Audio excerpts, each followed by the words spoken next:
O le papa mausali ua uma o na mamanuina. O le nei polo kalame ua whaingoina o le vao filifili, o se wha manatu, o se fangufangu o anga nuu maanga i whanua, a wale fuanga lalovawa. A o si olo pito vaa le tantou polo kalame le au wha fongai, ia mau le to vae, a wae tau fi ese le atunu. Ia manuia lau wha sausaunga i le nei po.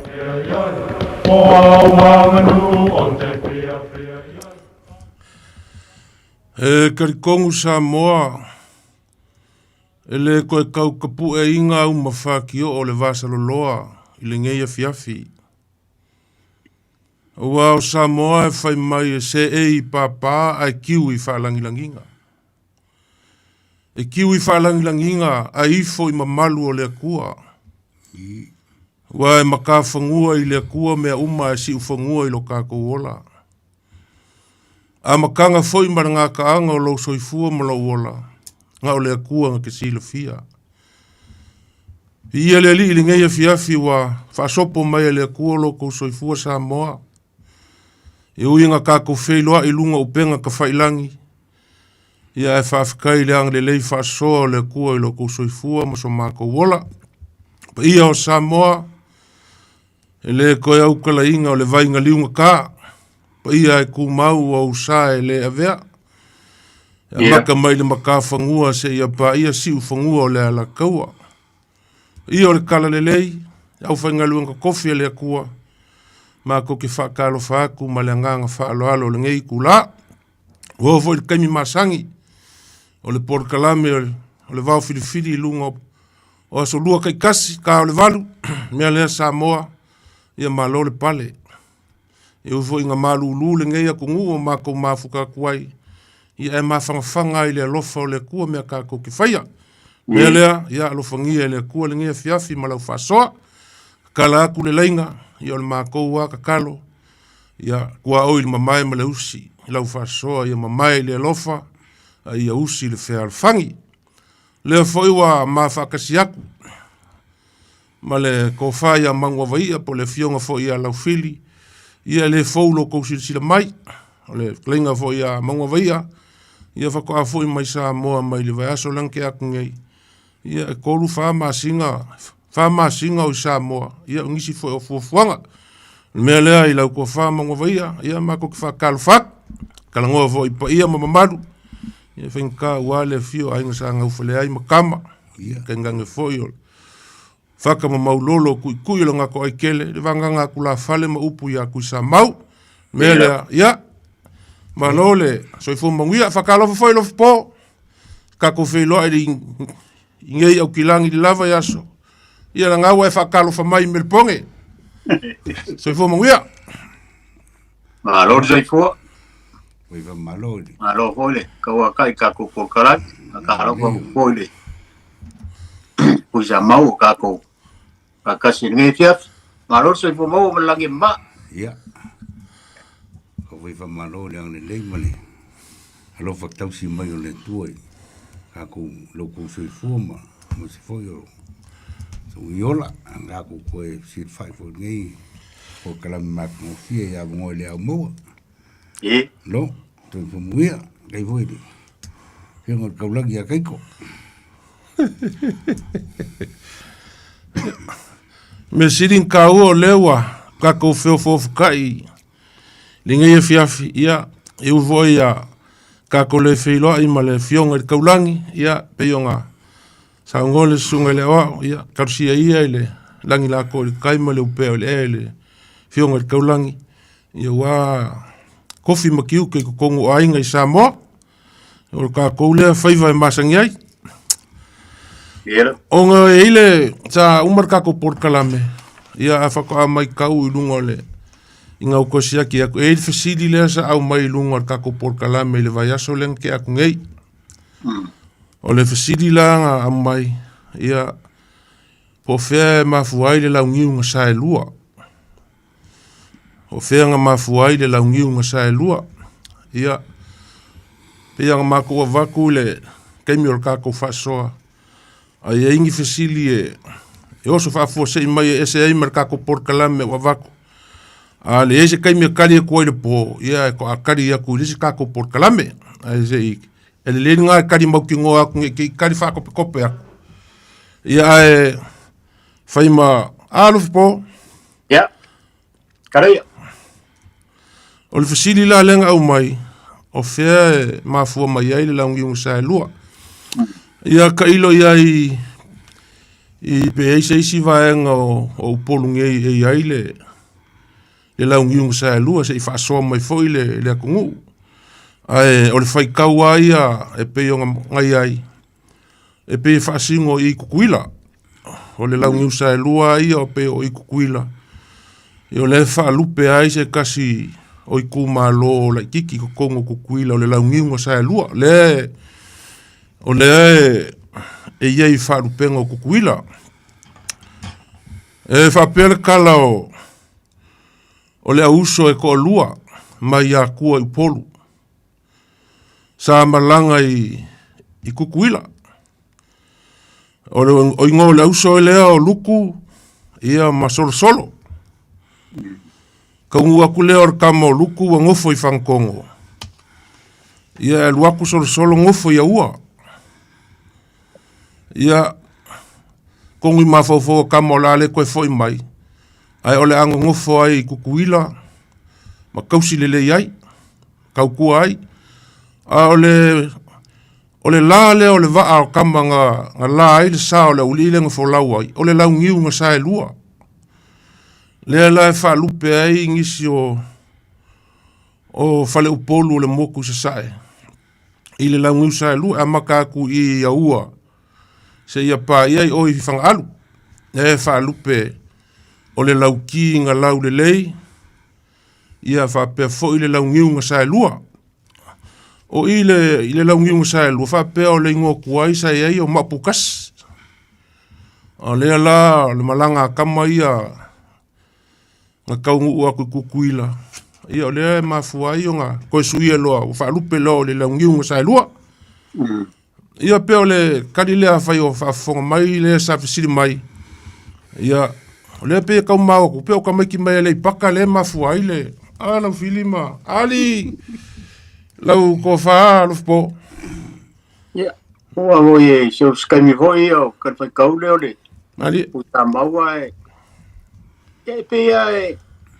Por kele a o suafa ma kele o falanginga e pe o ile kumaroa le paka. Ia. Ia, ma ko voia ka ko kilo ho le ngafa. Ali. Le sua nga malo le sin ko ko le ko a. Maria. Ia nga ko ila sui mai ngo sa vai sui mai ngo. E o me ko lu filufi ko le para men ko lu filufi ale fa sa ia le paka. E pe ia wa kama ho sa sua nga malo ia lai pe ho pe ile fa la nginga ko ngal masangia ko inga ka ko fa longo e fa pengo ko kuila. Ia. Ia ai pe al manga ia ole ka ko por kala me ole me siringa sa o se toka inga miskas o se ko kuila wai ka wanga mai sa o ia me mongi mesa.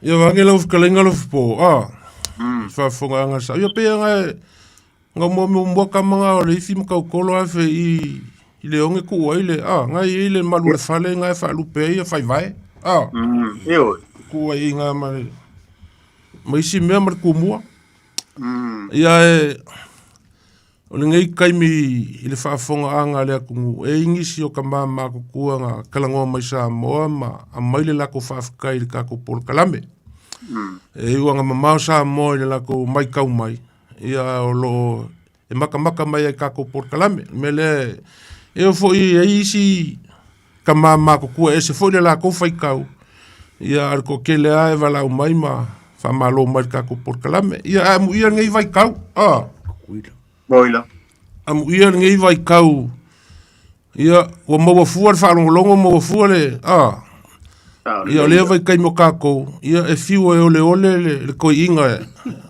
e alofa mai singa mea se e kasi a kala ko inga fai mai ko anga le falo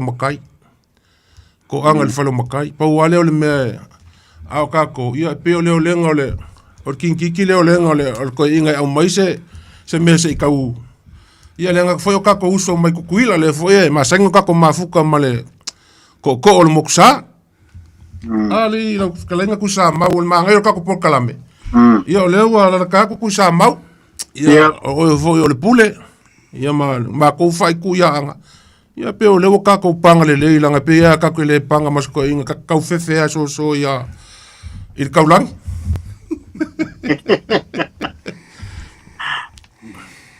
Ala sufinga alo me va kai mi singa o kali le sidi foi nga sidi mai ia skasi foi o suya le kio falong long ye ya kaloila o le ka ko ia ko kuila ali ya na wa maka kuiva pe pe o kuila e lua nga ku malo kele ia kuila ia ya le fale di mai sifo ya man fale di mai sai ya o ilonga fo ya la ya fa kulanga nga fale di mai i la ko fa penga pe o nga ale fale di mai sai ya o ngai Fiololanga ingunga ile fale lima ngai sai. O male luas fulu ya ngu amaka mai fanga kua be o kasira le me manga ye kuila. Ele pe o kako o kama ainga makama ya ku moma pule ya fa upula ya ku malo kele pe o le lima ngai polo ia male onga sala fai a pela o puila nga le lua i ku malo kekele ia onga mai lole i ku malo lai ki fo ngai pe o le kau ke mau i fal penga o ku puila ia le ku malo sua ia ia ngunga o fanga i kua wa maua lauli a fongo ma se fausa i lele masausi ia o la kulanga e fasingo ele Yesua ia o le vai fangua o le siku malonga fa paloka la kuia ali ia lao kula o ngoa o awa vakia ali ia o la kufa penga ngai o vai fangua o sa ole ia e ngai ngu laikinga o ngu o kumea a moudi malo fau ia o mai lole la ngiu sa lua le ngana pe on fam kala ku e vai le kalle ia e pe la le nga ngofole si au ai ngofole si fankong ia le na o le o ko ala ia la ngiu sa lua ia ngai o lo pang mo kulei im pangal le o pinge aile fasidi lenga mai ma la ngiu sa lua ia le na o ngoi ku la fale o mo nga ku malo ia la ngiu sa lua o ivo la fa lima sai ia li ku au le la mai fanga sa o maku fanga ngea mangudi o ngudi la vea ile fa lima sai ia au le siloa ku malo fa lima sifo ia le la vea ia fo mai kulangi ia o male malu la kaua ia be ole amaka ku i ka funga o ia fanga malo yo o ngai ngu manga le e pe ole kele nga ia pupu yo fal pengo o ku kuira na ko ia suo man vai fongo fo mai kulangi i ku au mala kaua sa ole sa le mua male la ngi sa lo uma i kuira ia pe si fa popo kule ku sa male o afefo ia kuila yo ngole yo wa embonge lau fkalainga Mango vai. Iwa pe o i foi kukuila o le iai kama makukua. Le fa lupe o kukuila iai kama makukua i kukuila. Ngai. O isi kama makukua ngai i lauri. Le kumalo ale o fale lima sai. Lima sai. Ai ia diso kere lo ya sale ula pora son sir pe fiera fai o kamakua ya le fa ka va ia pe o pe ko valu ko valu ya kamakua ko fa ia lima sifo ya ko fa fo i lima sai.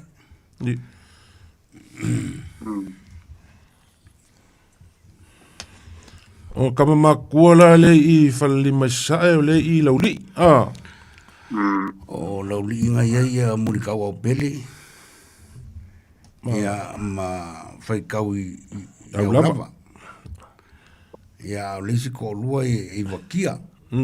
O masangia i makuia sopo. Ia o ko fanga mai o lima sai. Lima sai.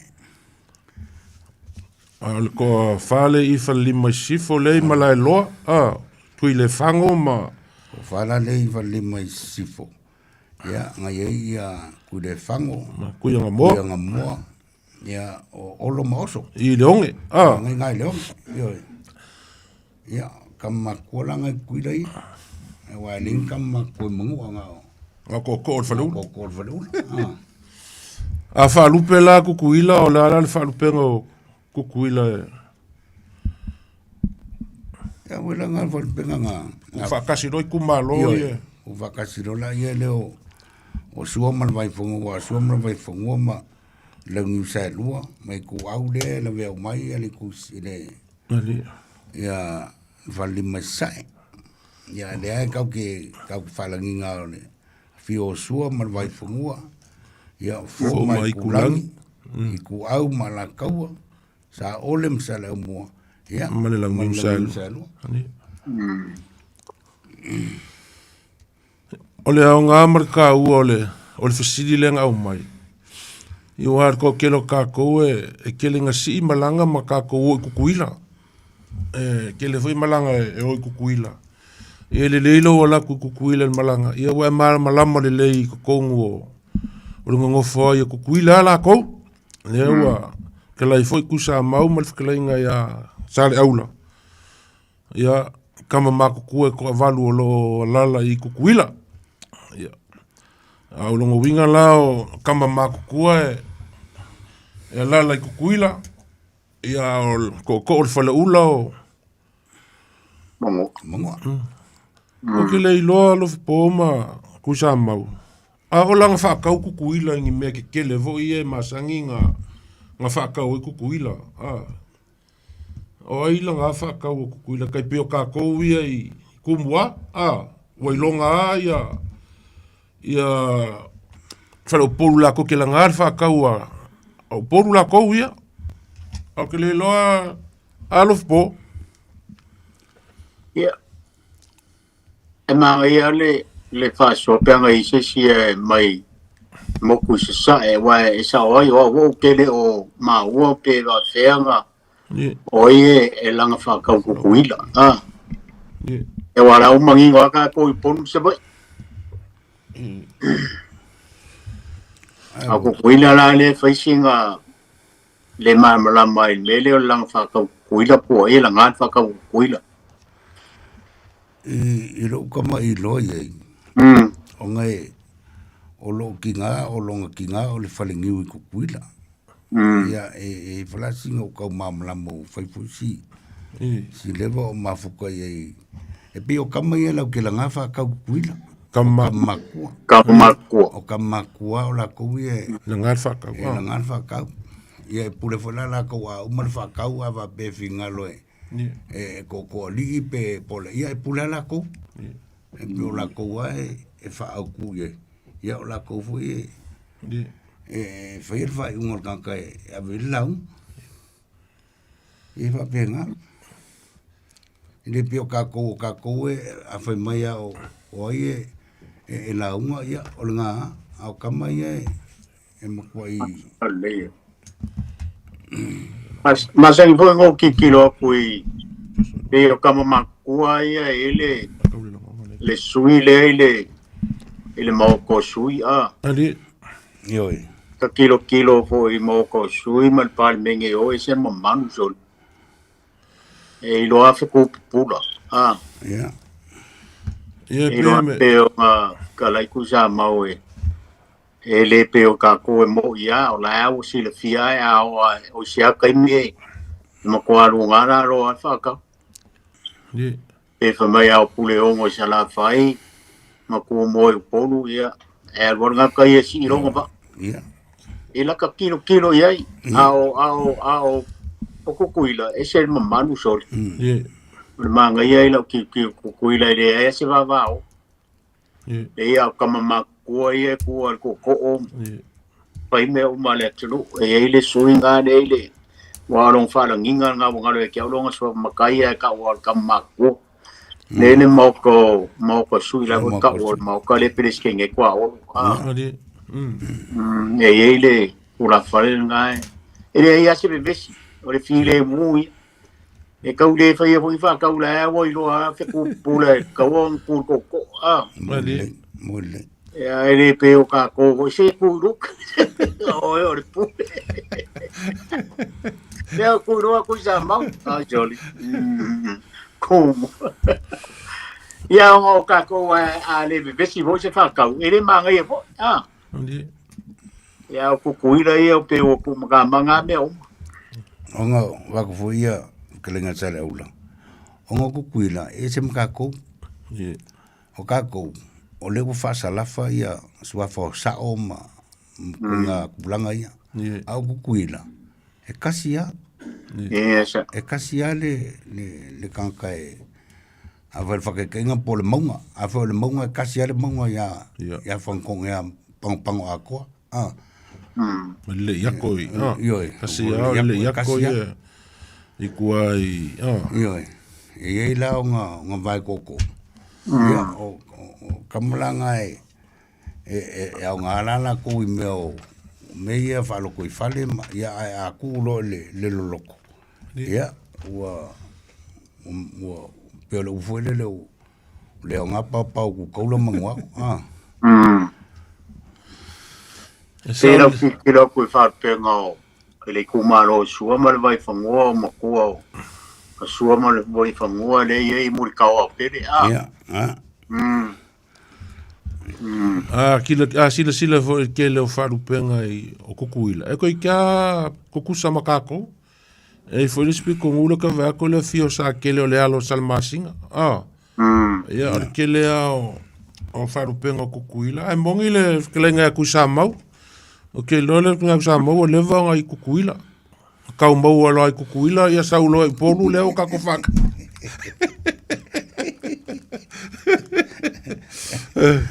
O tango yo pinga po le vai fongo ngai. Ia lao e la kilo e le fe mak. Ioi. Ia. E fe la fe maka. E fo le fonki. O ke leo fa lupenga o kukuila e kai pang kukusa makako e sa o ilale kalenga ya kusa mau kalenga o makai sa o kukuila e se a o nga kakala i kua e kasi ale e kai pe foila o le maliulenga ualua i le makanga o kausanga ngai sa fai i fanga ima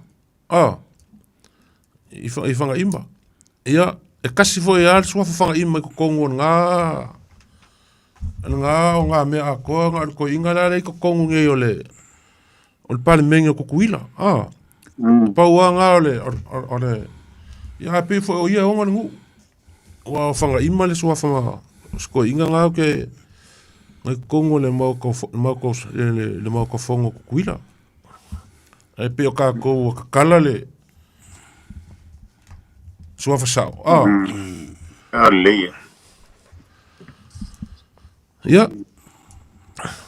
Ole kalkalonga anga i le moku moku salaia ia po le moku o kukuila i ngia fiafi ia wale whaafonga mai o le akungu kusai mal fasiri ngau mai ia ngau a umang kariaku por kalame ai ia kako maka upu e masangi o ngako whaasolo iai sa kako kalangoa mai ai se unga lupe ia ele ngaka i leo o maka whangua ia upu o vai eli ma vai kuloko ia kuringa aku ma kaukai ia leang ka ngaka mai kako i moia upula e maua mai ai e moanga ngana ma vaonga ngana e maua mai ia lea la kako whasoa e ngi e fiafi e lo loko le moanga wailoa ala uia e lo loko le moanga wailoa ala uia ia wa o le whaingo fia ia ng whaikau le wharupenga lea a o longa ka saungi se la unga kilo ko ia o Samoa umang kofi e le loko le ama ia a kako kala i kua ma kako kilo ile popoko ko i inga ngala ko whakua upu nge whakakau i mea ngei on kako i loa lea le o kako nganganga o le upu la lea e lo loko le moanga wa i loa la uia o le upu longa lua o Samoa o le i ai vivia o Samoa o le i ai vivia ia wauka ia o le upu longa kolu o le i a e malonga kai ngalu o le i a e malonga kai ngalu ia malesi kako upu lea se kuia i whaafanga o apoa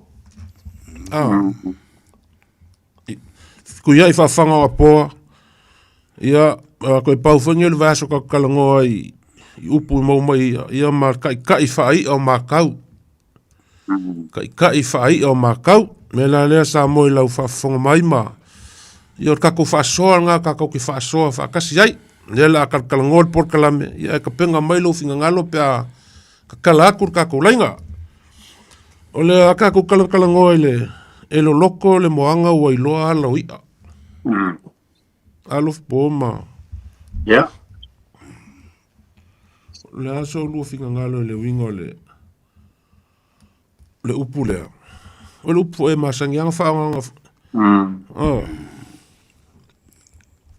Ia mese whasoa tale aula. E koko kako maro wharo ngia ia kuta mau.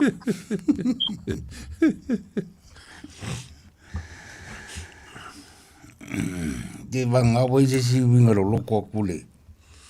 Ia a o sirfia uma. Ole sami loko le ngi ala i ke iai. Ngau ia ke kelea. Ia wai loa la ko ngai ia ke kele e o mai alunga i lo foi ia fia la ko i lalo. Ele ang fakwele ele o inka mai ai.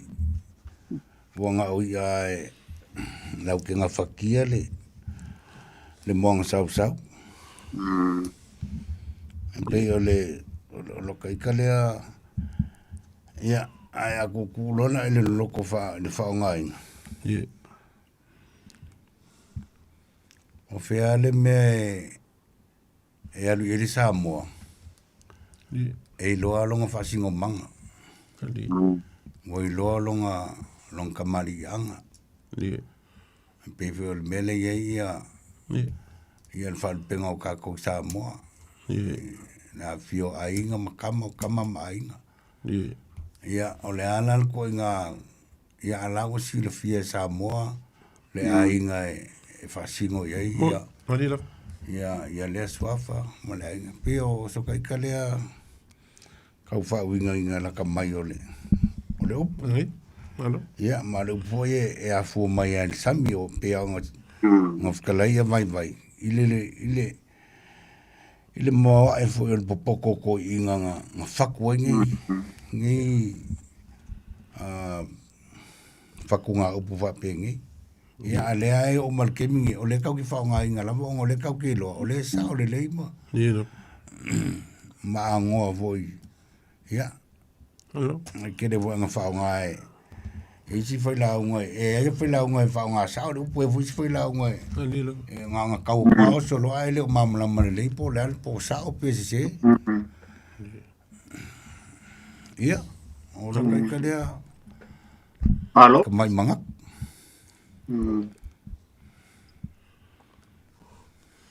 Ma koe kusa ho ia so manatu mal fina galo tu samba. Ye. Wa moni ai ngai ko inga ngai ko a wala ngo mai. Kia sa la ko fa u ngai lu. Alila. Ta fa kusa i leo langa o le tunu. Leo langa o le makai o leo langa o le kausinga o le ainga. Ye. E loto le moana ai wailoa loi.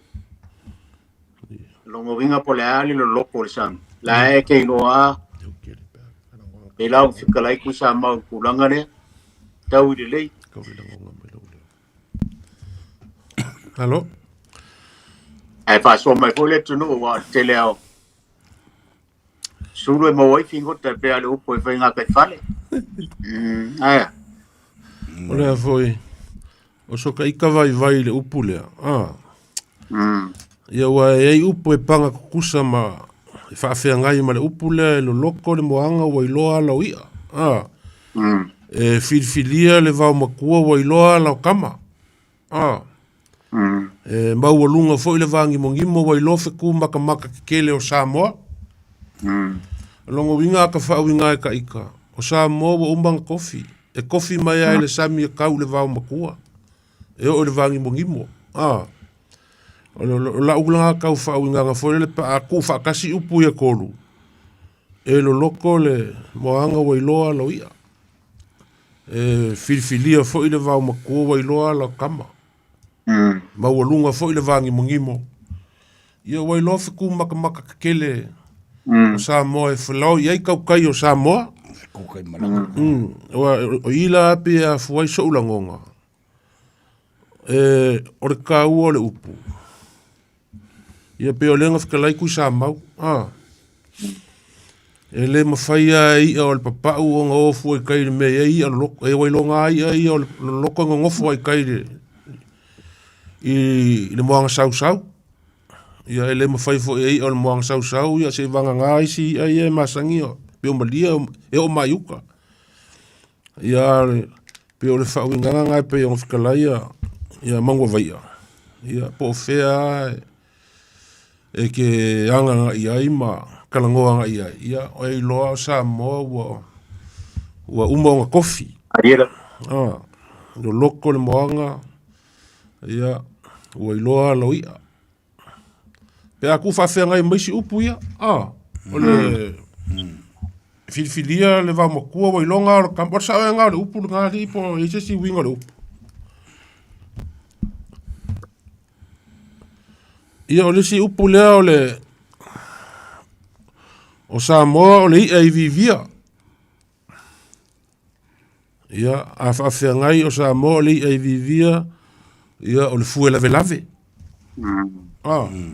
Pea kai panga kukusa ma le upu lea. Longo winga ia le ia i vivia e au ngata. Pea kuia ma le upu. Ioi. E wei pe on ka whai a kuri whainga upo ko inga ia soia e whakusa ari soi fuanga o le Samoa e pore. O mango le vao, o i o le sami. Mali. Ia, o mango whele lei. Ia, a ka ko mawhau whau pe a whape kau mawhasei. Ia, e ale e le i vivia kere. Ai hei fwoi le ai fiwa wau e le, Ia pe ngofo la ko e inga ma whaakusa e pa ia ma manu le tunu. Ia. I lea ngō ma lea ngō e oho ia e pa ia ma manu o Samoa e. Le whaunga e ko e inga upo e se manei. E lau whauinga inga o le upu. O Samoa lei ai vivia e a wonga ka e pe o ngā whaupopo ia sa le aula. Ai a ka ko mga kula iei. A ka ngau whakikainga. O vai. Ai kango kala nga fa vai. Momori ai felava sai solo ivi. Ai kango kala nga fa vai. E ka miro ane nga fa vai. E le lope e mongale nga fa vai or mari ko. Fa ke kainga. Per menga e fa upo e ko ingo sa mori ai vivia. E ke fiu e kaukala kala. E le loa e alu solo ia e felava sai solo ia ngafa fue la velave ia fue la velave ia o le vau filifili e pei fa pengane le winga i la un fa winga inga sa mo le i vivia winga ai se i via misi ele kaunga ngale misi ivi a kala nga fa ele me la misi ya me ko nga olea kai loa se lo fa ka vale ele ni fa winga inga le upo ko inga Iwa pe on fika la ia e mangua via ia e se foi la fa winganga wa e ko fuar kanga kai malonga fa winganga o le ia e vivia longo winga so se kaimi ia e ke kalangoa i pa ia o Samoa ia fa i keke ia fa i keke ia kai pe ia o le ia aua vangi fo ia Samoa malau fa fonganga e ka kauanga kangoa ia wau le ia pe ka usami ai e lea nga e kauklo le ia e kangolo kope lo ma fai fa solo ako wa ke lawa ai va kule fa fonga nga Samoa o ila le ke lo le upule o Samoa o le ai vivia se kaimi lava e ke kalangoa i pa i o Samoa ma kalangoa i o Samoa ia kai peia kai kukusa ma le upule i lunga o uma nga kofi Samoa o uma nga kofi o le ai vivia longo winga la te kaimi ia ke kalangoa i pa i o Samoa ia whaai keke ala ngama ia wau le lei ia kai pe foi la ola ko maila lesi o nga winga foi le pe o le foi la velavi o ia lesi lesi whaalanginga le foi la ka whaalongo o le laupu la a wha pa ia maka leo ka whaalongo i foi lunga o le whaalanginga isi kula whale o whaalongo ia o Samoa le laupu la a wha pa ia maka ia ele yo ia so lo ele kulanga a paunga lo ele kula lo po o le ia vivia a kalangoa lo i Samoa ia fai keke kalangoa ma ia wau le ia malo fa lo ka kawang mangingol fai ngol upo pole le ia vivia o isi ele ingi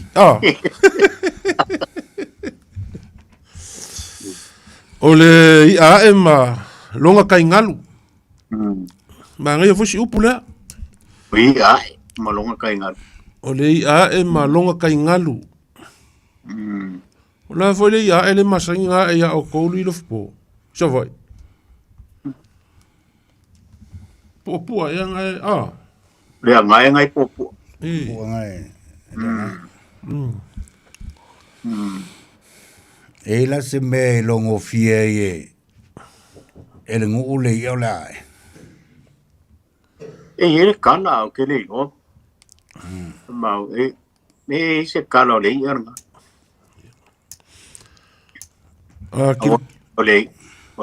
ole ia nga penga baku polu ele lo penga baku i le fangam false la ke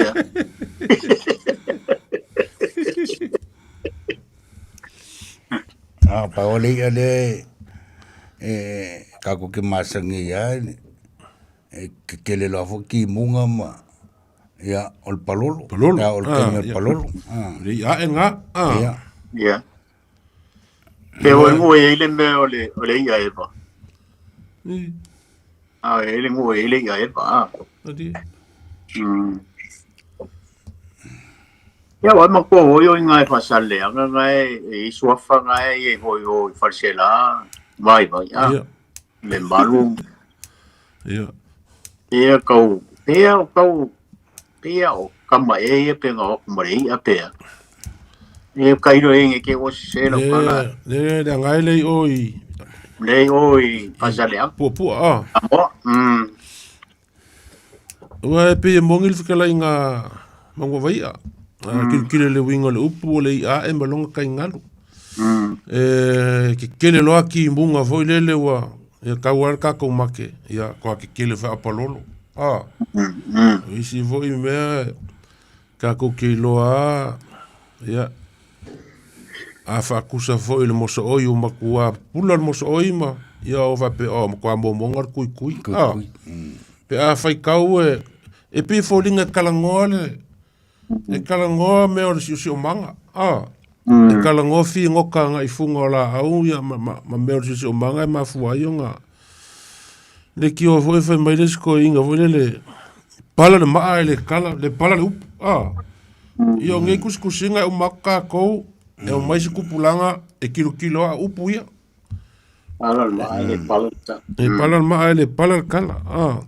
Kaole. Ia wape o lau kilo nga o le ia malonga kai ngalu. Ia e wai e iai kei peila o le palolo e kai a mako i le fanga. Ia o isi a palolo e le ingi ki munga e wha mai ko inga o le makua ki kele o le palolo. Nga skama i kimu a ia. A kimu fo il kei me kai palolo wha mai o kaulengi palolo e mokusia.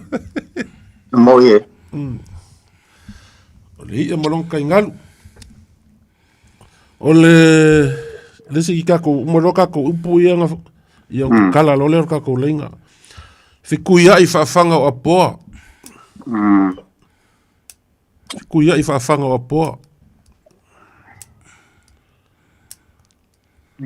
Nā se o lusi la fia i le upu le fiku ia i whaafanga o apoa. Tu ia i whaafanga o apoa. Ua sila se ia ka o se apoa. Ole ia leo le apoa e kama le e mama ai o ngā. Ia, kuonga kala i umole. Kuonga kala unga le. Ia o ia la ia pe a kau whao ia mea ai vunga e. Ia kam whai akulesi ai kui elesi a vunga le. E pe se mea pe vau winga whapengala pe ole. Fe kui ai. Pe a kai lesi ia ngā whaino se me e ki ngā ai lesi pe ia kai lea tale ula po lalo ngā ia por ngā pa marmara manga se tu ia i whaafanga po ola li koe ngā i a leo lea po a whoringa lea po o le ia leo lea po e kai fōringa fōwai pere ia pe kaulangu PFF. Kau whapengare langu le ia was e mau whale makungu. E mau ala i lama voi o le lama savali. O le ia ngai pe e kaulangu FF a pe luli le pākua. Ia kai pe fōringa o se kai pe fōringa i se ia volele po se urukui. O se ua la po a funga. Ai mama ai la onga. E kui au kafa onga fila uiva angi fo ia ia kala ole. Kala maluma le. O ia la ia vai mai ia. E o whaakasi a funga le pika o whala kua kai lela sa o ia kui sa mau. O a voi lele pika o whau me ai ua kui lesi apoa. Si apoa. Kui ia i whaafanga o apoa. Kui ia i whaai o apoa. E le ia le pe ma fola e Le ai e anga koe kai pe o se urukui. Wa sila le ngā urukui pe se ngakala. E langu la pe langu pa auli pe langu e manga ia le amoria. Ia al melanga langa onga ia pe a. Ia kako kilo le wingo le upu alo fi poma. E se le mukako vai ringa i vai kai mili fiku ia i whaafanga o apoa. E le ngaka o lunga o le social media. E o ai ko kongo le pale mengi, le upo e le ngā kia. O a inga o e ka le sia, O mea uma ua whekuia I whaafanga o apoa. Po ai fo ia uso ia whapeo ma ua ma ko whai a mangwa vai o le uso. Ia, ai umoi fua ma koe whamasingoa ma ua ilumoi whamasingonga ai ma fua I whangua ma. Ia ngā whapea leo kaka. Ia mangkua o le apoa kasi. Whapea o sole. Ia la uso li ua koe whekuia ia whaafanga o apoa a le uso. Ia kako kilo la ni ngai kai mele. Ile ya kungu uma a inga ia le ko nga ma le la inga o leo ko ke sila. O fiku ia I whaafanga wa po. Maro. A kai ko. Ai ka kalar kako lainga. Ia adela ko kasi kako upule. Adela kalar kako lainga. Kai whai o makau. Oi, ia leo ia kako wala au. Ia whakalo whaku maranga whalolo. Ala se voa. E po mungia. Galofa. Ya karafa. Mai po kambi. Ya. Ai ke mamma male pule ole. Eu rudi le ko o e o kania le suhane e de o asa na fa man bulle. E so finga ngalo I kako I ia ngā wako momo. Ia me momo lo finga ngalo I kako upu ia ngā.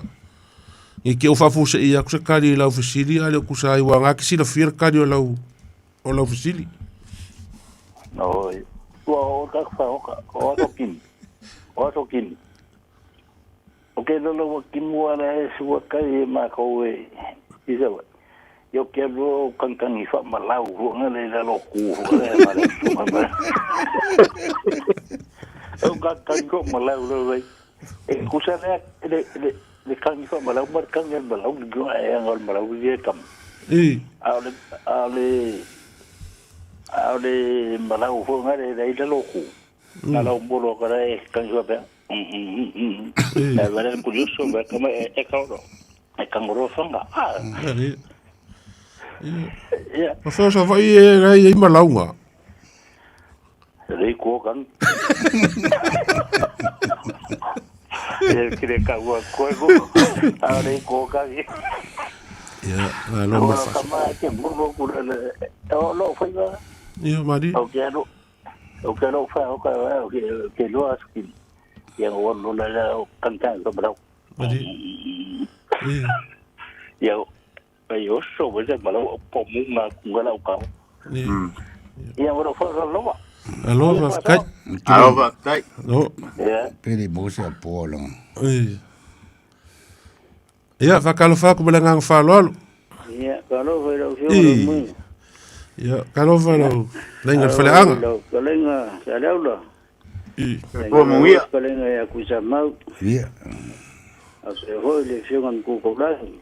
Ai. Pai mukari ingi. Ya. E lo loko a le moanga ia e wailonga alo ia. Ali. Ma volunga foi le vangi mongimo a wailonga fiku ka yala fiku ka makani. Ali. Ia. A ku foi le va makua wailonga alo ka ka soi fo ka ka malonga inga. Ka ka foi malong fa simanga. Ali. E mai ko singa fo sanga maka wa ku se vai nga. Ia. Ia. Ni fia mangi o pol ni fia. Ya ole. Kai fai o makau ia nga ka fa longo ku fu ka o e fa. Ai wala ku ka ku wala ia. Na e businga o masingi fa nga ngai. Para o polo hoi. E kai ia fai o makau ko fa ma le fa ko kanga. E wa o hala busia ka mori ia nga ma wa makau o me manga o e ka ka ia ro e di. Pio le singa vinga ma ngai o po. E kai ia fai o makau ko fa. Sa mo ia ma ia singa. Ora busia ko ole ia e malonga kai ngalu. Ia ka fu ma il fa so palolo ngai ka fu ia nga. Ia wa mo ia pingelo ia mare nga ia le ngira ko kai. Io ngai o lo kai mi. Pile ngalu ri sa mi ngai ia o kai mi sa wila ko ia o sa. O no ka pinga kai nga mo ka ima. Ele ngi ngalu ri sa mi le pila palolo ko ki munga ma. Ia ma ngai ka ulo e ko inga.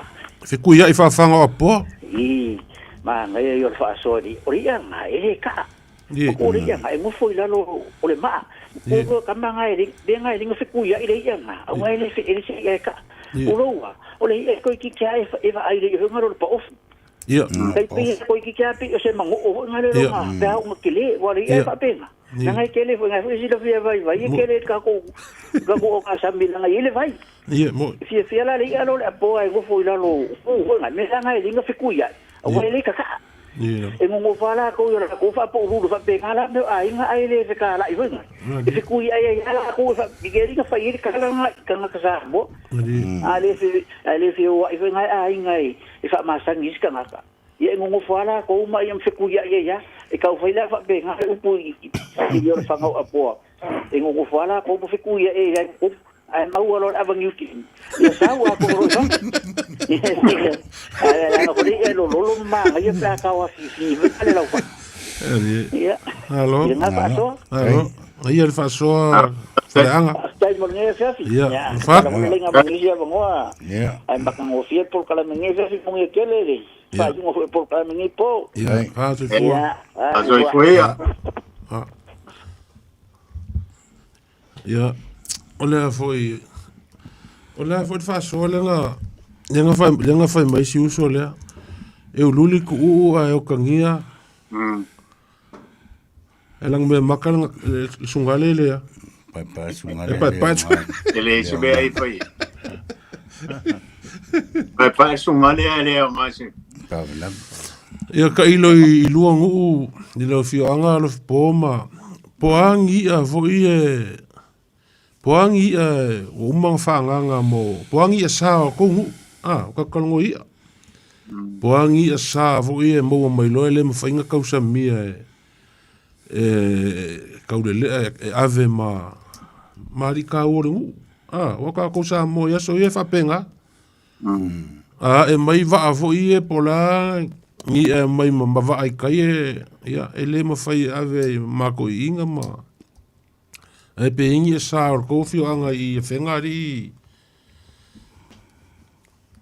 o mako ele se ya sa ka vai ngai eu fango ka sa ya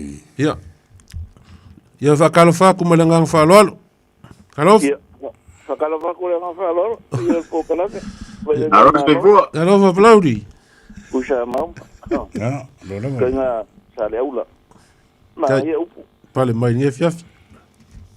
O le ala u maka kuri apo. Madila. O nga kayo puipa. E ai ma nga masani ma ko kuma abang yukini avai. Adi. Ola nga o esa ola ko nga ngo foi dalo ai. Adi. Ola nga ava ai o dunga ai. E makua I kele ali. O ia foi ele kele. Adi.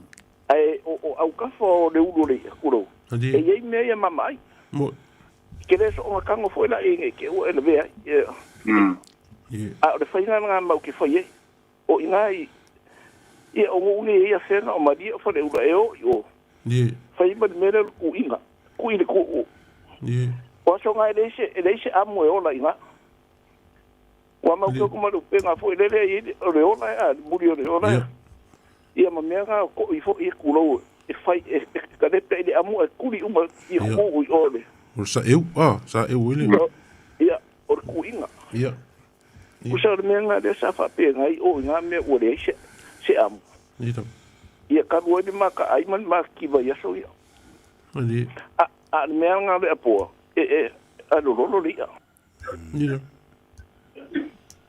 pai sungale le ali Pa marulus ka uso sto oleo moxia mai pa mole lo mo nga ma ko tam pai mai kam fai mai leo e pa karo ngai por ngau ko o mai ia kalva ko peo Mano ni mama se ko mo ye ko ba se ko se bangele pa ka kai ale maku ka langi ole ko lu maro kai malo long sa ni kula o le fia vide ka po kala men maru du ngai ku o le ku o ko ku ngai singi oskaria maro ku sa mau ko fa malo so fo mo ye e mo ba fa malo ko pai ba voide fa mo mal fa ma ku ka ko nganga me so ye le ka ko ngu ka sina ba le yo ki va so ko le fanga po ngai sa le fa so boy o le ai ka ai ese le ba ai lo ai e ala ka wai bisa o ngai le manga o le sia po la ku le mo ngai kasi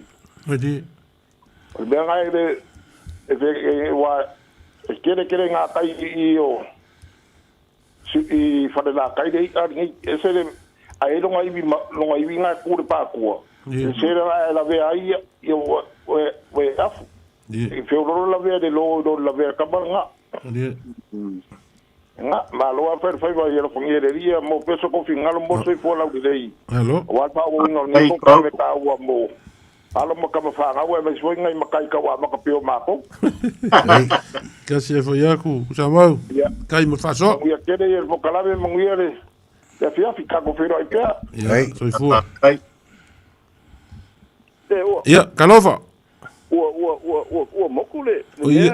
o fa so Ia ga koe mo lo ngo. ia fa ma lo fo ya kai ko Kai. ko e fo ye ye o le polanga ai e le upura sa e ka u kala I va vi mel malo le fo kala le fo le upura ngai Kai fai o makau.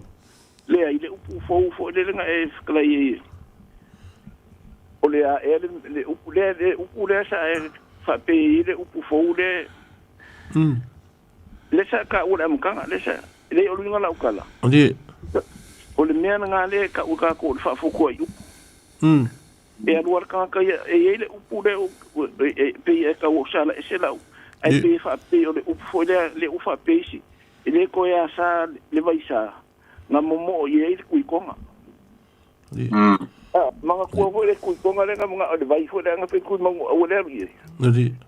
ia o fai ko isi nga e malia fo le fa longo O yo le fa la pua fa pa ia maka la onga la pula yo ia nga o le meu fa longo fa langi fo isi ia isi koko o le mea nga le o ki fai ko ia a fai o ke le fa onga ia dira o wa ka ki fa onga o lo kai do le me mo e peila le o le upule e lo loko le monga ai lo ala ia o le mele ka ko de fai la unga fo le ka ku lunga ma fai kala le dira pele u fo le e ka mango le ba ku o manga I lo ku fa nga kamadi ani o mo fa ku fa ia ma le disi ma u ai ko ngo fo le ma ko kala pa ia ai mang ko pe u pu ye a fi ye le mele ani e ke le ko e le ia se ba venga ko fa si pa le u sa o ka oko a se ala o ali ia pe o sei a fo umang aisa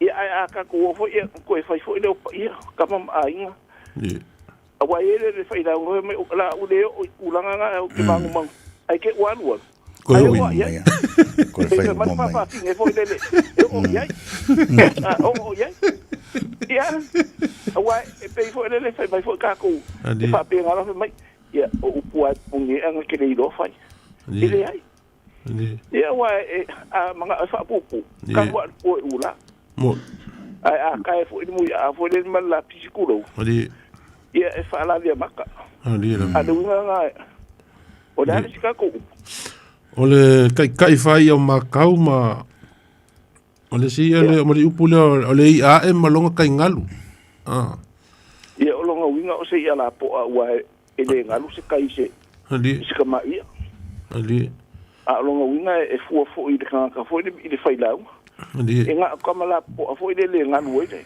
ali ia e se ar kai papa ula ko e fa le so ke ali ai a o lo inga ia ku kama ku ia ngalu wa ali ali e kai fo ringa fa pe ngale le winga o ka ko upuya kai kele ku e fa ia de mele o pe o me fo le e kele se ku le la o ye se ku fa malira we se ku kaiala ali wala nga ye se ku e se kanka le me ka ku se ku fa se ka foi de ia e pe o ala nga kele o ke longa nga fa ka di ku foi ia ma pusu e fa se se alo wala va ia kai flaudi eu mo lo fingalo alo kai fa so lo fa se fo ia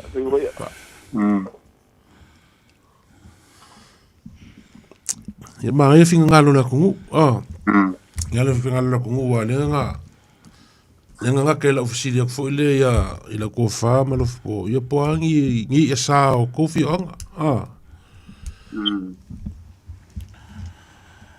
Oi, o pengo ve ko mako disi esa. Nani? Ai ngaka kilo ai ngai kau kai sa ia ia so. Sau ma mo se lau mei. Ia o le anga mai lo ave po ile le pulengu e ave ile. Ali ile pulengu ia po ile ko inga makua o lakangi ia ave le ia o ko inga langa e kulilonga kali po se kaulele sau e avele fa sole ni ia po se malie inga kai al kemingi sa wala nga malanga la ume sa walu sa palo lo ko ya ia sa malanga malie va pena o de ko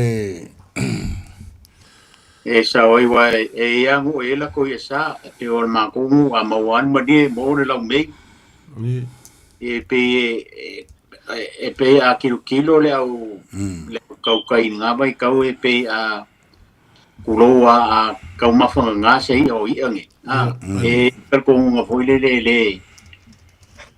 e fai ma me o i se me le mongia se kau kai a o mai lo a me se o se i a foi le a me se o maria pe a kere e pe kilo hole le a mai lo fai vai a makarole o fascine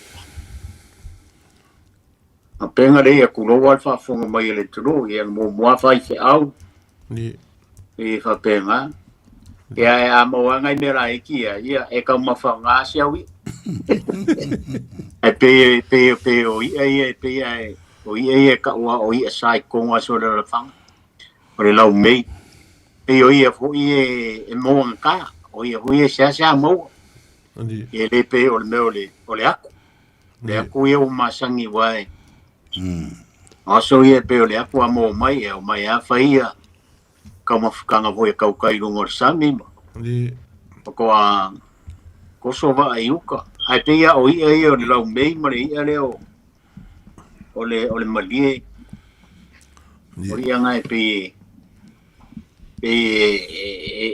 e mo musu ka voi ai nga wa la ngai e ka o ia sai ko ai ia ngula ko ia la ko ia sa ali e la o e kilo e pe o nga kalai ku sa mau vai ngare mo ai fai se au fia e kale sioro ye o mo ya e o kai ka o le ngu ia ai longo ko mo ri vai ka o se mo mari la po mo ke le nga oi e kulia le alo wanga i na ki vo ye ave ku ma keki mo e wale o se ma kongu ia me nga vai ika e pe ole nga fkalai lo po e pe ole lau mei male ia le malauli pe a kele o ia sia nga ka mo fa se si pe a mo e mo molia e o fo le wale au ma kua o ke mga kuanga ia la ia e lesi ko inga o kala mo ila kala ole lesi ko inga ole e mau paulo mai le makungu o ko inga la pe e fa komi ma nga mea ia fa no kala ko inga fongo voile le o yanga le fa ngoka ia molu ku la le o le ku ai kilo kunga e piko mai fa fol malaudi e piko ko kongu le longo ma mai si o le manga ko kongu i ala ko kongu wa mai alu mai anga kele fangale malaudi wa mai nga kele kausa mbe mai a mama kai e fa mai lor kala ko inga fo le penkari e ia ko inga men kan ko al makka e ule un malaudi vai so ese o se fanga ku ponge ma longo wa o kele avea ari lof po o wa lor ko inga fangal malaudi nga kele kausa mia ye le lang fa lor malaudi so ese se fanga ku ponge ma le longo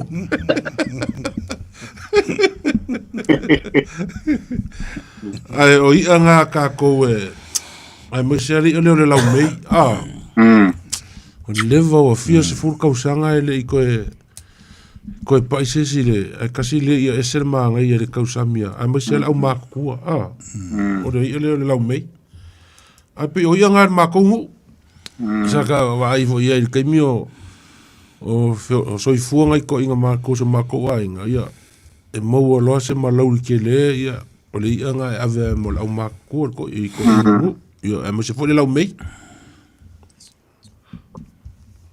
Al upu leo le kai fai o makau.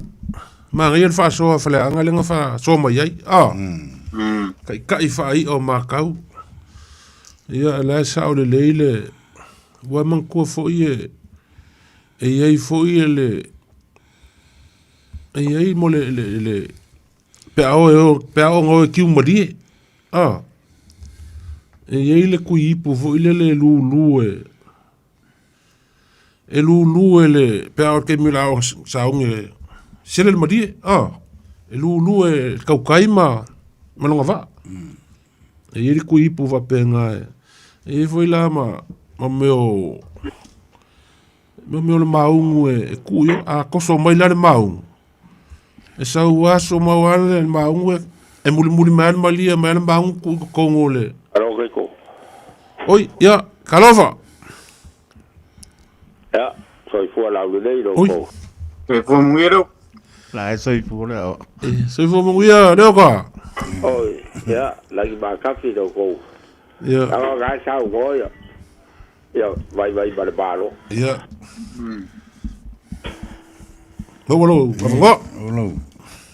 lo sunga dia wa banguia bai lo sunga dia Ia fa tai.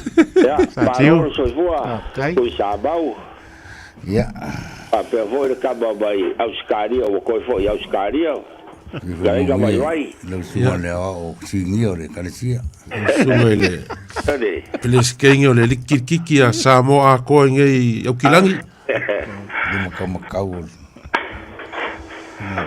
Ya. O aka ko upori. Upu ia o le fikuia i whawhanga o poa, kai whaai o makau, o le ia e malonga kai ngalu. Ia. Lo loko le moanga o iloa lau ia. Ia. Ia o le upu basagi araga. O le lo loko le moanga o iloa lau ia. Ia. O le ko fafa ko iga. O Samoa e wa umo kofi.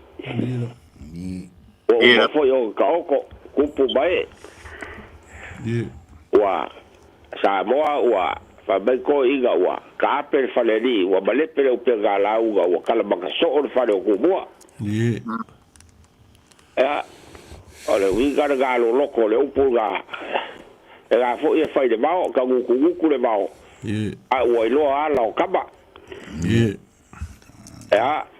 O mai de ko ia fa po ya ai ara si de bu le po lilo ai karole si apo wa ko ku ia le si apo anti e pe ya vere e fai e ka ko o povo era kala la fau ai kala mo e ka wau gega karie aga gali wale si ku fai ka la ole ya ole upuga kai fai o bakau ole upuga ba fu mai dei ale ole a fo le ole e vole le fai de upo le kugu ole ia moku le pa o si le fia oi loli o ga le o ia o ga lo waro ali alga ole e alga ora ga bio e sa ware pa ai buri mai ya a la ko mo fai mo moku pa ya ora ai do le ai pa e fa lo sapaku boku pa Ngai mafu ai le upu nga. Ia moku le pā. Aua sila fia e ka ngaka whangoka le kaukai. Au mai loa la irua ua moku le pā. Loa le leia le kaukai. O le sapakunga nga mokunga. Kai ai le upu nga le aku o le sapaku moku pā. Ia moku le pā ua iloa le kaukai o le sapakunga lenga moku. Ele o se isi mea. Ia malama le isi ngā upu. Moku le pā ua sila fia. Ia ua ngā wasa ua whikarai ai. Aere malama le winga le upu. Moku le pā ua sila fia. Sila fia le leia le kaukai. Le mea ngā moku le pā o le sapaku. Ia ngā fo ia le si upu ngā whai fo le ia ngā sapaku. O le sapaku mo ese. Mo ese. Alu e o ka mai a fo ia. Ai muri a ko ia sapaku. Ke ia ngā ia le sofa ia sapaku. Ya, la arega mafu le upu ga sapaku mo ese. O le alu sa iri ia ga me ai. Ya, o le si upu. Ale o le mo se, o le... Me nga la fera o li kokolu la mo se. O le si ele o le ia e malonga kai ngalu. Ya, o le ia e malonga kai ngalu. E ngalu wa lor ga kai fale. Ya o ngai ro fo idea o le o bako e ye dei ar ga ya e ka o le mo me o le afo. O le akule. Le akule ga ao ga e bako. E sawa yuka. O kala le ule ka o ka le fanga. E la kwale ya du ko ga ko mo ngo foi. E le le ya la le ule. Wa ngaru la kai fale. Ya le ao foi fa kali kali ko ko ga ko le ale. Alilo. Ale o le akule. O le ko e mau ye yasu. O ga wa ai ule mo le ku fanga le ku malo la ko wi. Ali. Ya o fa kau. Ole ko ya era le ya ga ole fo ole ko galu fo la ga ka yo bako. Alilo. Ya, ole ado siu. Ya ole ia vivia, Samoa le ia vivia ole bulinga. Samoa ole ia vivia. Ye. Ya gairo le ya. Awa ke so o ga faia se kala ia Samoa. Mali. Era va ke koi kuia ya i viole. O Samoa ole ia vivia. Awa ke so ga la fogi upu I kupu mai e ole ku. Ali. Ele aga ele sa wa ngaka se bala yo se. Ali. Le wiga ga le upu o Samoa ole ai vivia. Ali. Ali. Ya. Allo? Pero cara ko aku le. Allo, kai. Kai le como lo usaba ka ko por calambre ngi fiaf. Ya se como foi ga vai al coiga. Ya ele la ko la aku ka ko por cambia foi foi se ser coiga. Ya, se ka ko fe ka wi ka fa sa ole. Ya lo fa que Kai. Por calambre ngi po. Ya lo fa ko. Ai mun fa so. Ya, wi le fiaf. Ya, la kalo fa ko malanga fa lolo. La kalo fa. Alo fa. Ya. Leo yelo wolo wa ngo.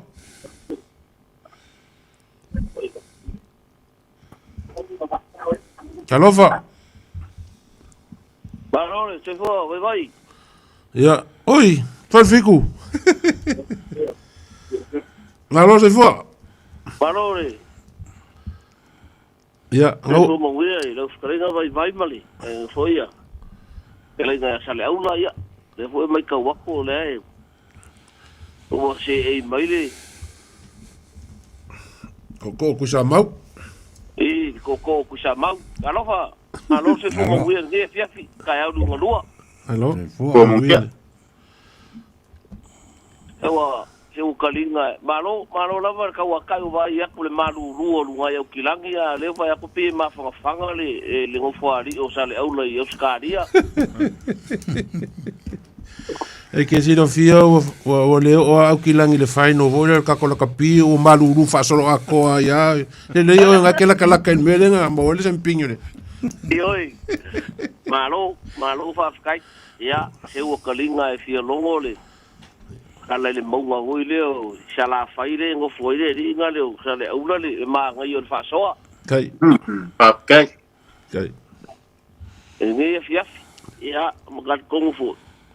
Ili ka ua ole. ka ua fa moe pe ngai ngai fi ma upu ia upu ai nga ka ko fa soa me se foi nga ka ko fa nga ula bo ali o ke ba ia kule upu le ole ia e malonga ka ngalu wa ia vai ole ia e malonga ka ngalu ia o ke loe ele ia se ia e Samoa ele ngalu nga kai fali o lo ule lo ia ele anga ele a ka ulo le ia ele ia se ia se kas ia o fai si kele o ia pe fa pe ia se ia a fai fo ole ole ngai ia ai me se foi ole akule ia ele ia se ia se kasi o ia nga le makwa kele le au ia ali ia la nga ngai le nga pe ngalu nga kai fale pe o ke mia ia ia e pe o I foi ka ke lo e upu e mau ai pe ole upu le kai o ngai mai ma fu ai le kasi nga upu ma ngai foi sa mo e mau i meio e aka ke vai fo ye le fa ma lungo fio anga pe ke mia ila ko ia a sila ngai ai nga vai ke ngai fu ku sa mau mus ke nga lo spo I fa nga sai ko ila pe a e fu la ko ia e fili la mo ma koso le fanga o ngel ke mia e anga fu ia fio e me se foi o I le usori mo ku angu ke me me ila ngo ma va nga ma ali to ia ku le faingo fale va ai makari ia ke mia e ndino e mo la lo ngiu le mo lu ngo fale va ai faue ali ele fio anga va ai kai ia pe a o ke me e ai le ke va ai ko le ngalu mai le ai fo ngi ai kai la ule ngia so la ule o ia e mo ki ngoa e aso le anga wa ke mi ngai pe ngalu ai ma kimu mo ali ka ua kelingi upu o ko mo ye ia e fa so ye ma fo la fa na ga ko al ko por kalame ya mi lo sa bo ma nga ye vo ngai upu e pe wa pe ka u le upu le fiku ia I fa ngo ali ia ka kilo umari nga e se asia ai ka nga wa le o se ia vo ile ka u ole ia fo ye pe I longa le me u mi longa u e ngai ma fu nga ka u le me nga ia e pe e o fa kasia ma le pule la ka ala fa pe nga ma di vo sa nga ngi wo ka u ke le ngai me ye mo le baba ai ku pron ka mo e me se vo le fa so ka ku por kala me ngai fia ya ole ka ua I le mele le ko ki fika la I le mele ole fa so ia pe a e faiva ole mako u I kwai fa ali I kai piu o ke lo mo mako u I kai piu I fa ali e ku u ko ava ya e peila o ke lia o faiva ma sang ya ko inga ya so ya e do ia me sai me o lau me ma ia sama a me se foi o moria me va penga ia ke le nga fa so I uma a me se lava lau foi galben ole pe o maka o si le vai ma lo po o do so sangi me fai la o kala le ole ka o ko I le media pa mangu yanga ya mai le o ma ku o e pe o I le la nga fa so me fa so lo me ia ua lava ngi makiwa sao le ko kai dino o nga ko fa mangu yanga ile nga ko foi fia ia au le makua ka mangu io le ko inga mo makua le ko yo o nga fa mangu ia mai faiva le ko kai ia pe o kai mi ia la ko fa ka mo sori inga mo mangu ia e pe o ka ua io ngai me la ia le fa longo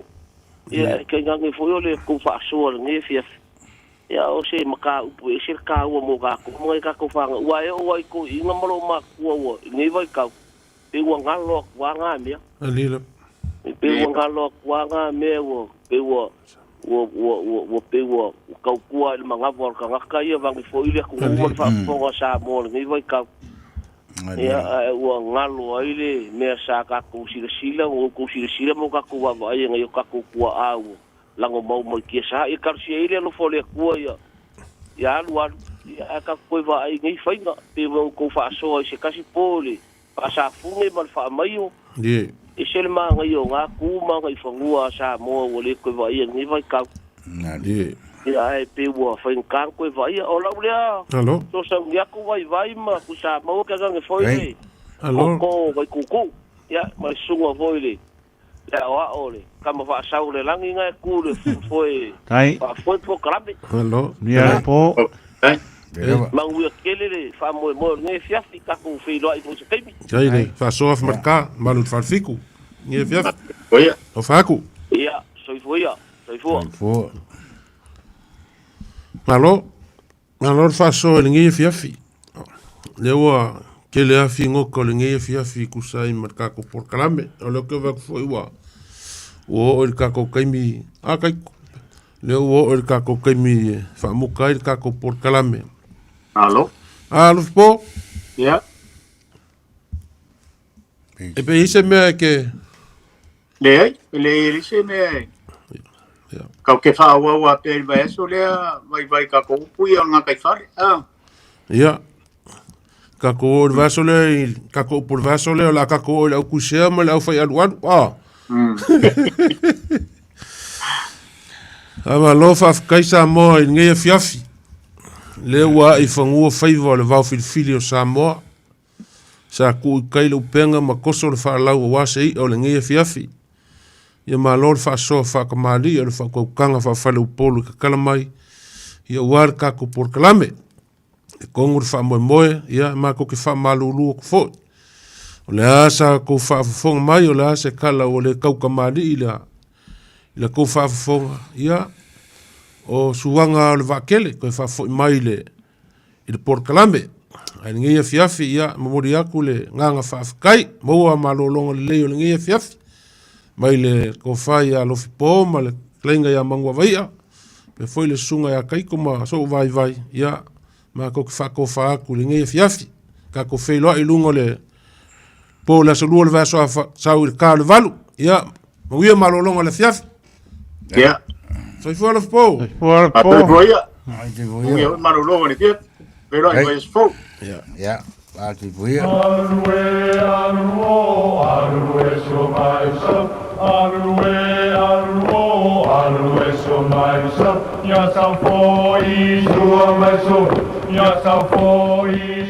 O le tofa mamao ma le utanga o Samoa. O le vau filifili. O le ngasu e whainga tā o nā saina. O le ia i vivia e au ngata.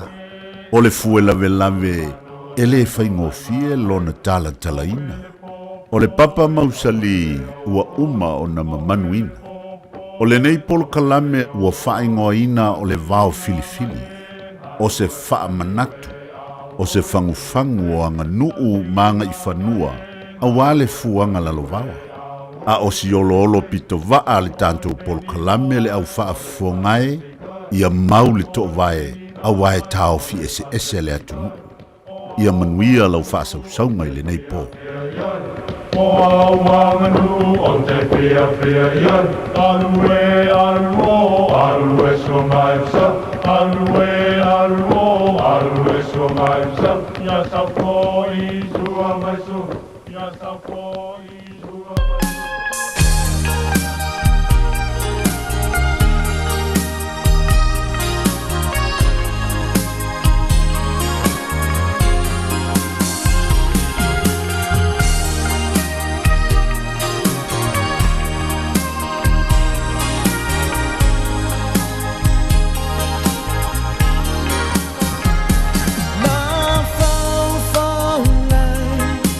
Tu poupée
manoni sasala itu mau ilo uanganga.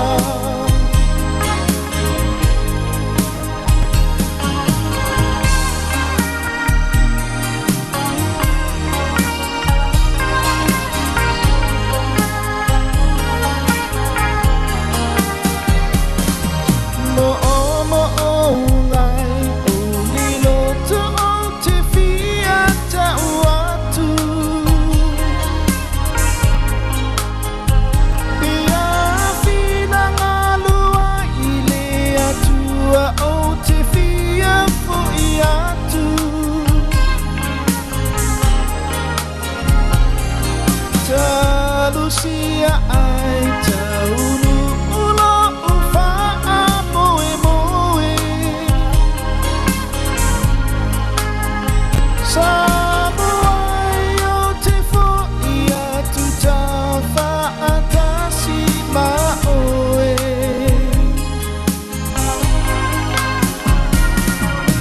No fo bea ia o te arua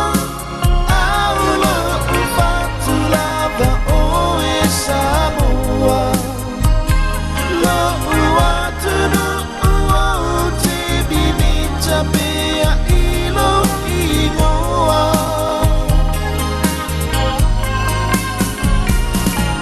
Walongo longo wa utala tauta ua oi ifa angatama. O si manoni sasala.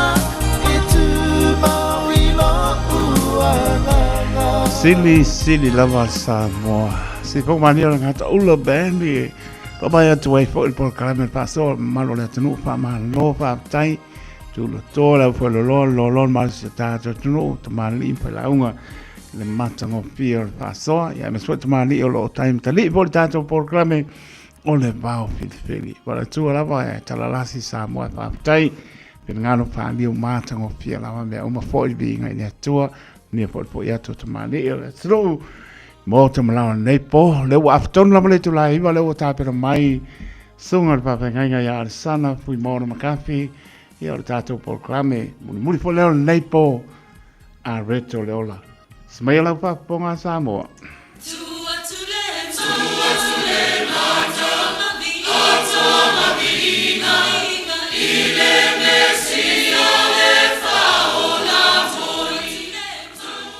Ya, o te whatalo whātu ila nei e fiafi.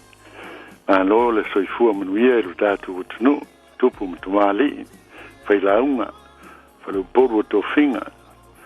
Talo whātu fo ele. E lau whinga luenga tofi ale atua i whatu whitau langa ese. Alo o pono nau le folofolaina ma le mori mawina o le soifu, o le swafa ma le tale leia i suke visa. Ma lo lava le soifua manuia, ya. Tatu o lia mai fo le nei payaso, ma le nei aso, ya le aso luas fultolu le nei o iuni, ya.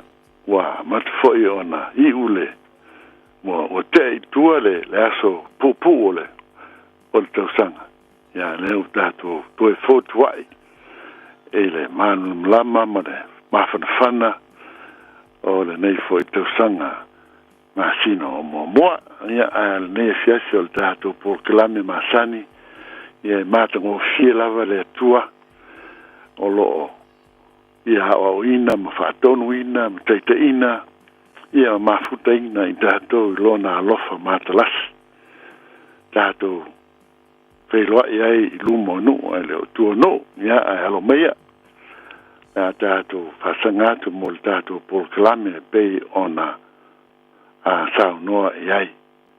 Le tātou te talo, ta mai, e le mwhai e le tangata, le mātango fie mo le silsili ese o lau fio. Ai mātou te tui nātu mea uho lava i lo whatasi mai e manui ai. Fio mai lo wanganga wheta lai mo mātou, ia ngoto ifo i loto mo fina ngalo o lau whanau. Le alofa mo le poto o lau o fio e silsili lea. ia i ume lo viinga o mātou te talo e nei fiafi to mai fatasi mai mātou te whanau na watu o lau fio e manu iai le swafa Yesu Keriso amen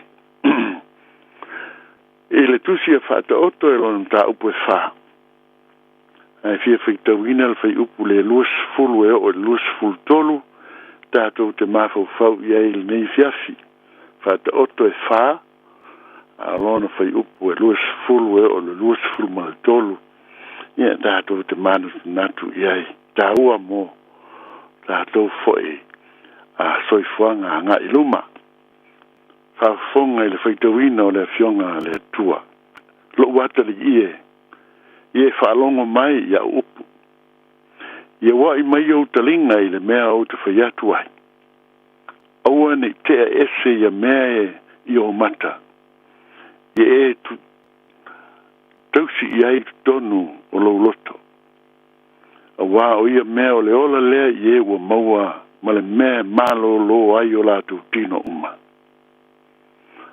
ia sili ona leoleuina o lau loto i le leoleuina o mea uma awa e tupu mai iai le amio ka ua tele na nei whai upu il soifua mo le tātou wola whakeu siano tātou atunu Samoa o loo mai ai i nei whai upu le tāua o le tātou whaalongo ma le wai atu o le tātou o tātou loto i le whirangalo pa ia o le atua o loo awa o mai a tātou whaitau le nei hata oto mai le amatanga e o mai le whai upu o tātou manino lea i le whirangalo le atua ina ia taita ina ai tātou ma awa ina ai tātou me mata ko fiolo na whirangalo vai mai e au na tātou whaalongo i lana upu o a upu o lo ua tu shir tonu o whata oto e pei ona tātou whaitau ina lem whaitau atoa ai o i o le apopo inga o le me te tau o na tātou whaia i upu o tele ma o onga e tele o le poto lea o le atua ua whaasalafa mai i le tangata ina ia o tātou wolai vai mai awane i te ese ia mea i o mata a ia tausi ai te tono o lo loto o lona winga o le poto lea o le atua ia tātou wola ai ia tātou soifua ai ma tautua ai le whirangalo o le atua le ngata i lea ia tātou wola ai ma le vao tātou uso a tangata o uso ta ma tina tua whawhine ma so se tangata so se lanu so se ngangana ia o tātou wola whapeo Keriso vai mai la le upu o tātou e aua nei tea ese mo tātou mata a ia tausi iai te tonu o tātou loto a wā o ia mea o onga o whamatalanga o folfolanga o whata oto o le alofa o le atua o ia mea o le ola lea ie ua maua o le ola lea ie ua maua o a upo lo i tonu o le fionga pa ia le atua o ana whautuanga o ana apopo inga o ana fionga tusa o mai ia i tātou kai mai aua nei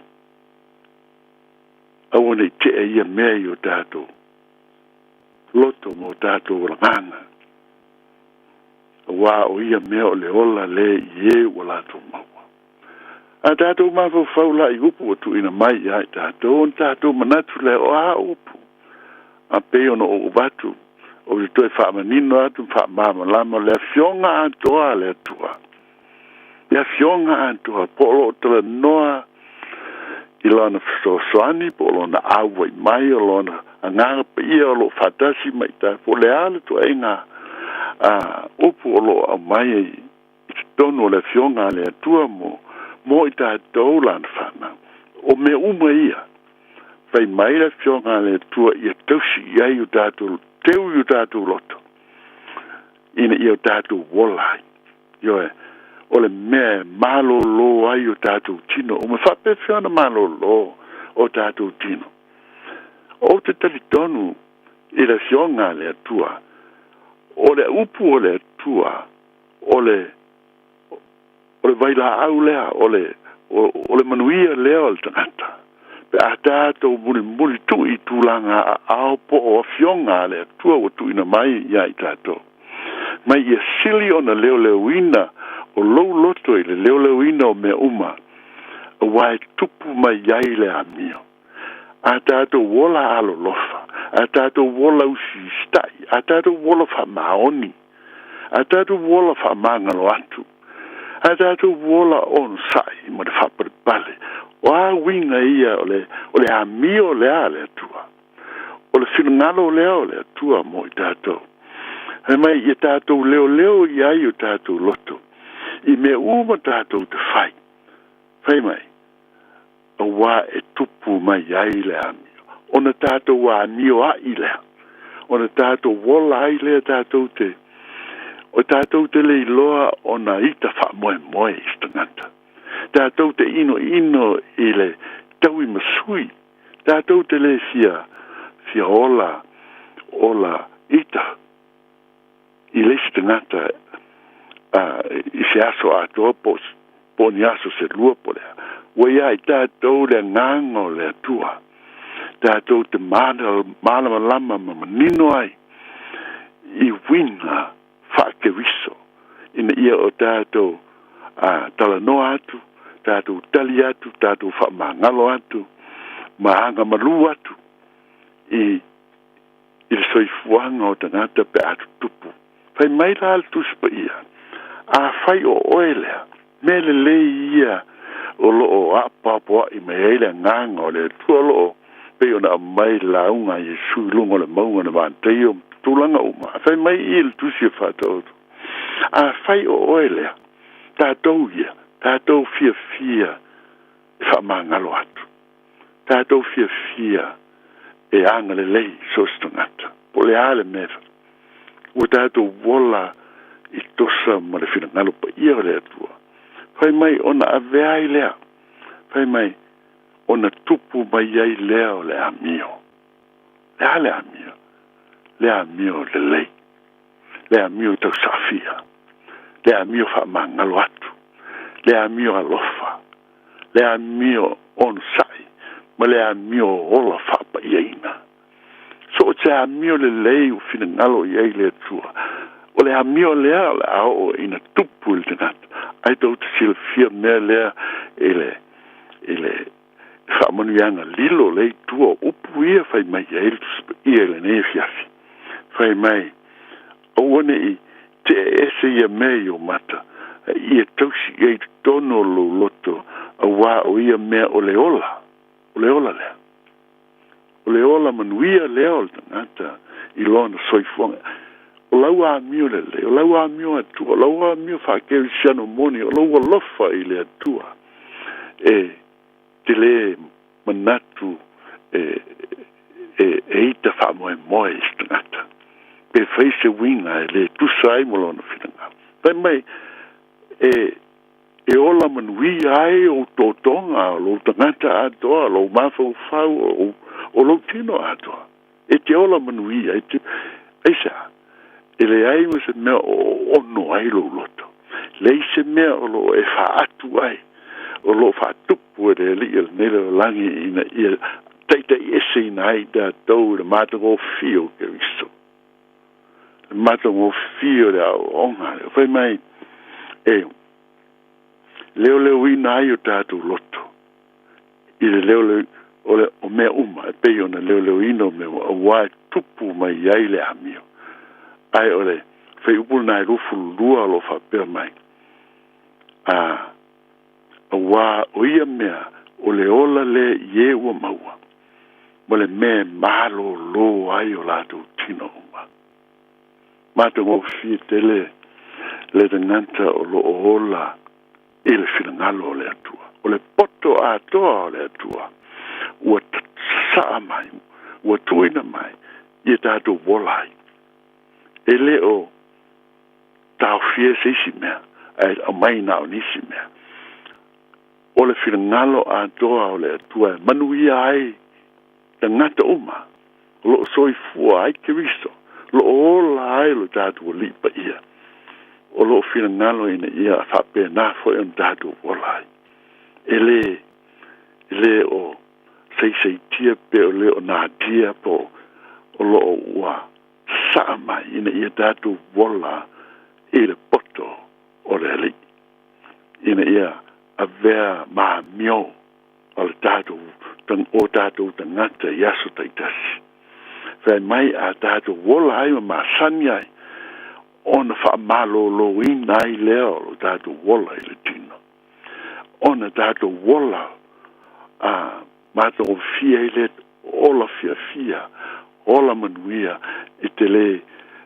a tonu pe on manatu e ni a tatu wola ita i sisi a tatu wola fa atu i se mea po te ola fa moe i se mele e le matongo fie e o ina fa ina i o to tonga po o tu tino o tangata ona o loo tatu e leo sa o loto lo tatu tangata e leo sa o loto meo lo tatu mana tangata e leo fia e leo file mu e leo manuia meo lo tatu ma e i ui tatu ma mai ai fa le tonu ai a o le uola ia Keriso o le uola sa o loto i le tua ona ia te i le poto o le tua o Keriso le vale ai lo mafofa a wā ia oe le poto ai ha o Keriso wa ia te oe le poto ia te oe le fina ngalo pa ia o le atua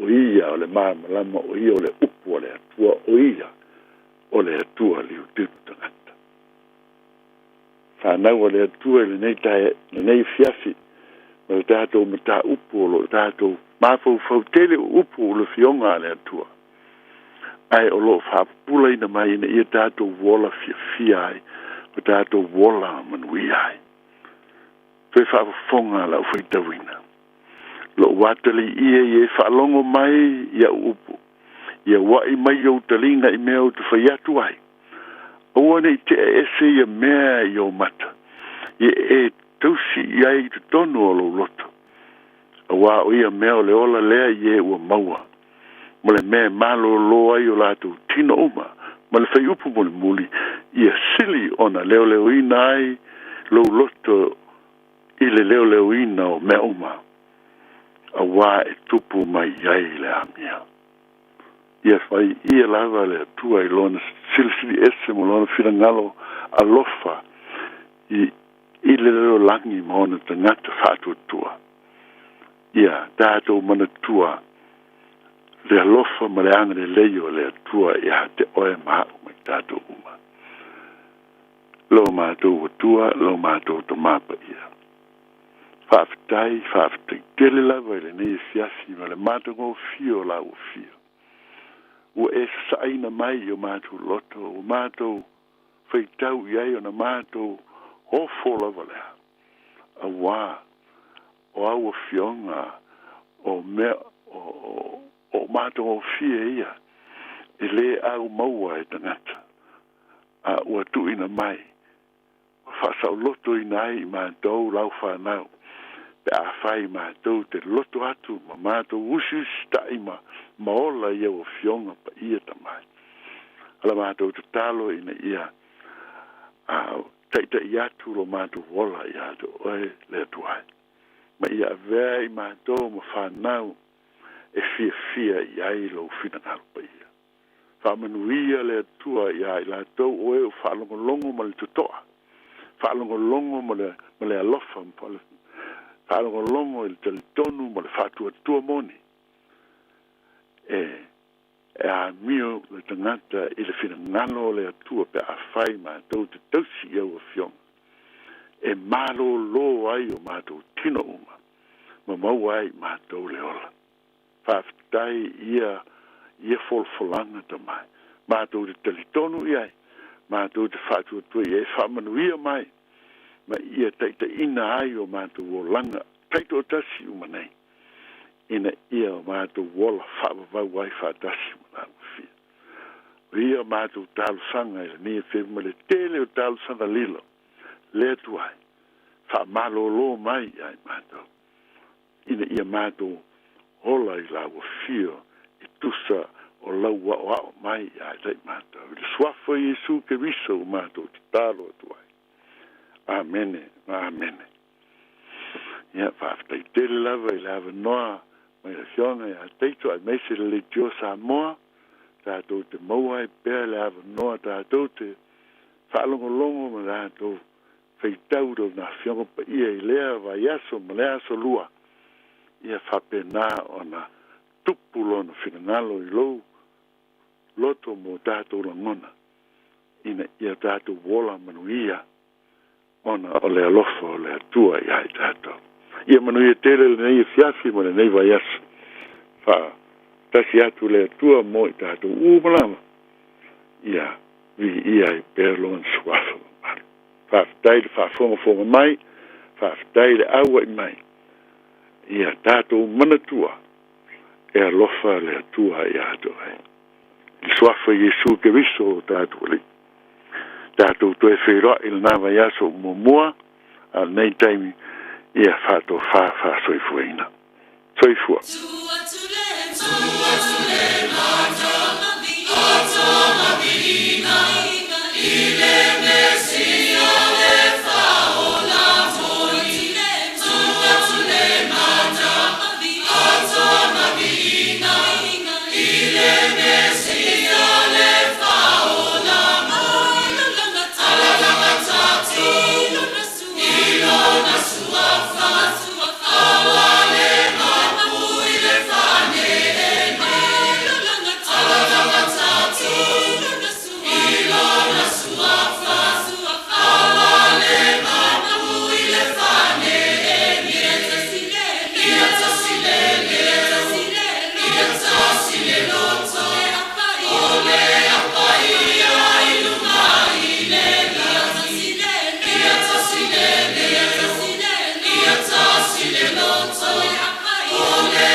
Sei whakamani ana kare sia whapau tonga ke siano Samoa mai New Zealand. Stasia vi ingaro tātou atua tu atu le mana. Whamai atu ai le toi proklame le nepo. A reto le ola. Le lava proklame lo te pena ina sunga le whapengainga ia al sana.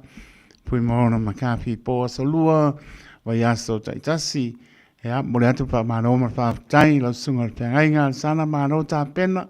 A lo saoni pa tai le tua pa ngai no soifua lo pala wino ma fatoya eti mai sere kale sia unga we sapa tom ta wina soifua ma lo le tulu tai me pola fola ila na tala lei mori lo soifua mrio le tulu ea tau tua de radio Samoa na vai aso tanto e felo e monia mano longa le nepo tai mi tu mai valu minuto na tala o spulu tau lunga stau tua le ona fata wa sa mo le tonu pele fa fetai fa fetai tele le anga le fa fetai le manatu mai fa mlianga mara fa anga ta ua e lo to manuia le manu le tato tunu o fa manuia le to sa mo na lo le atu pacifico atu no umo la langi ma ne tunu ia il file mo maranga leo le tua le es vai vai asa ma se mau sa mona tunu pele a fai o se uta tonu tai lo nganga ke stiano te mangalo ai lo fa te le atu manuia mano longa le po le anga le nei mai no tato tua